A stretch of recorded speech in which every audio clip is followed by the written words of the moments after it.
It started slowly, without warning, like a quiet storm building in the distance. I never thought I'd be the kind of man who had to question his wife's loyalty.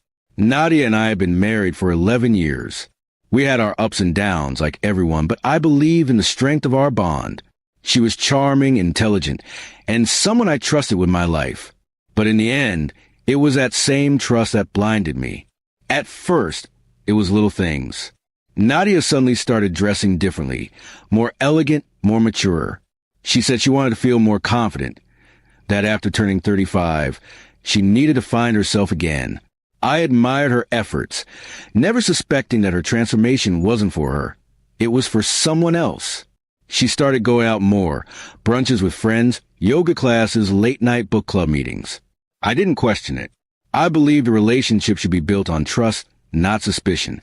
But I didn't realize that I was being naive. That freedom I gave her became the very space she needed to betray me. It was a text that gave it away. Her phone lit up while she was in the shower. I wasn't trying to snoop. I was just turning off the alarm. But the message on the screen caught my eye. Last night was everything. I still remember how you whisper my name. My heart sank. It wasn't from a friend. It wasn't innocent. The name was saved as Mr. H. I didn't confront her right away. I needed to know more. I started observing closely where she went, what she said, how she behaved. Everything started making sense. Her sudden excitement to leave the house, her distracted expressions when I spoke, her late-night texting. I even followed her one weekend when she said she was attending a seminar. That was the day everything shattered.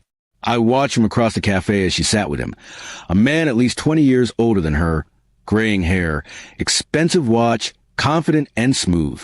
They didn't look like they were meeting for the first time. She laughed, touched his hand, leaned in close.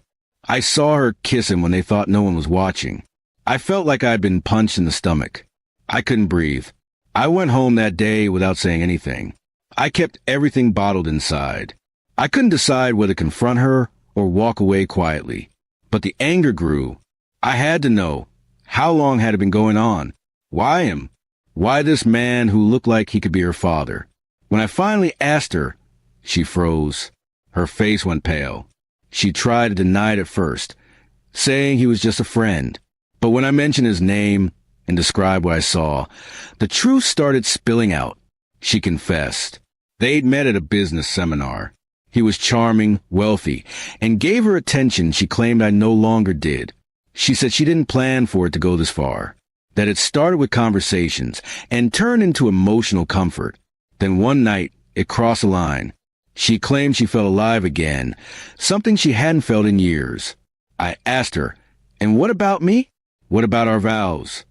Her tears couldn't erase the betrayal. I wanted to scream, to break things, but I didn't. I just walked out of the room. I needed space. I stayed with my brother for a few days, trying to figure out what came next. She sent me long messages, voicemails, begging for forgiveness, blaming herself, saying it was a mistake she regretted every second. The most painful part was realizing she had hidden it so well for months. She'd smiled in my face while sneaking around behind my back. She had lied to me, used my trust as a shield. I kept asking myself, how could someone cheat so much and still sleep peacefully beside me each night? Friends and family got involved. Some told me to forgive her, to try counseling. Others told me to walk away, that cheating was a line that should never be crossed. But in the end, only I could decide. I looked at our wedding photos, the memories, the life we built. Then I looked at what she'd done. I eventually told her I needed time, maybe forever. I couldn't just pretend it didn't happen. The scar was too deep. I wasn't sure if I could ever trust her again, even if I wanted to. She had chosen someone else while claiming to love me. That truth would never stop haunting me. Even now, months later, I still wonder if I missed something, if I could have done something differently. But deep down, I know this wasn't my fault. She made a choice. She thought she wouldn't get caught. But the truth has a way of revealing itself, no matter how long it's hidden. She lost more than just a marriage. She lost my respect, my trust, and the future we once dreamed of. As for me, I'm slowly rebuilding, wiser, guarded, but still hopeful that someday someone will value loyalty the way I do.